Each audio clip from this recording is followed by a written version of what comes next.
அஸ்ஸலாமு அலைக்கும் friends. Hi, எல்லோரும் எப்படி இருக்கீங்க? நல்லா இருக்கீங்களா? நான் ரொம்ப நல்லா இருக்கிறேன். நான் இது முதல் முறையாக போடுற மினி விலாக்கு. எல்லோரும் இதுக்கு சப்போர்ட் பண்ணுங்கள். உங்களை நம்பி தான் நான் போட்டுட்ருக்கேன்.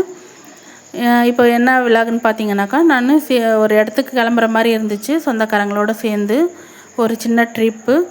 அதுக்காக அவசர அவசரமாக கிளம்பிட்டு இருந்தேன்.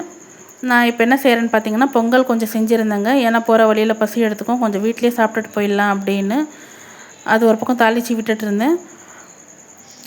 தாளிச்சிட்டு வெளியே வரும்போது பார்த்தீங்கன்னாக்கா, மின்னும் விளையாடிட்டு இருந்தான். மின்னுங்கிறது எங்கள் வீட்டு பூனைங்க. அது நீங்கள் பார்த்துருப்பீங்க, என்னோடய ஷார்ட்ஸ்லலாம் பார்த்துருப்பீங்க. அது விளையாடும் எங்கள் வீட்டில். எங்கள் பூனை இல்லைங்க, அது பக்கத்து வீட்டு பூனை. ஆனால் எங்கள் வீட்டில் தான் இருக்கும். அது கொஞ்சம் நேரம் இங்கே தான் இருக்கும். இப்போ பார்த்தீங்கன்னா, இப்போ கொஞ்ச நாள் அது வெளியே போகவே மாட்டேங்குது, இங்கேயே இருக்குது. அது கொஞ்சம் சிக்கன் போட்டிருந்தாங்க. அது கொஞ்சம் சாப்பிட்டுக்கினே விளையாடிட்டு இருந்துச்சு. இதுக்கிடையில் நான் துவைச்ச துணியெல்லாம் மடித்து வச்சுட்டு போயிடலாம், வர வரைக்கும் அப்படியே கிடக்குமே அப்படின்ட்டு எல்லாத்தையும் மடித்து வச்சுட்டு இருந்தேன். மடித்து முடிக்கிறதுக்கெல்லாம் பார்த்திங்கன்னா பொங்கலும் ரெடி ஆகிடுச்சு. நாம் எங்கேயாவது கிளம்பணுன்னு போது தாங்க எது ஒன்றும் சீக்கிரமாகவே ஆகாது, லேட்டாகும். இது இன்னும் கொஞ்சம் நேரம் வேகணும், அதை அப்படியே விட்டுடலாம் அப்படின்னு. அப்புறமா என்னோடய வீட்டுக்காரருக்காக வெயிட் பண்ணிட்டு இருந்தாங்க. கூட்டிகிட்டு போய் விட்டுட்டு வரேன் அப்படின்னு சொல்லியிருந்தாரு. நானும் என் பொண்ணு மட்டும் தான் போயிட்டுருந்தோம்.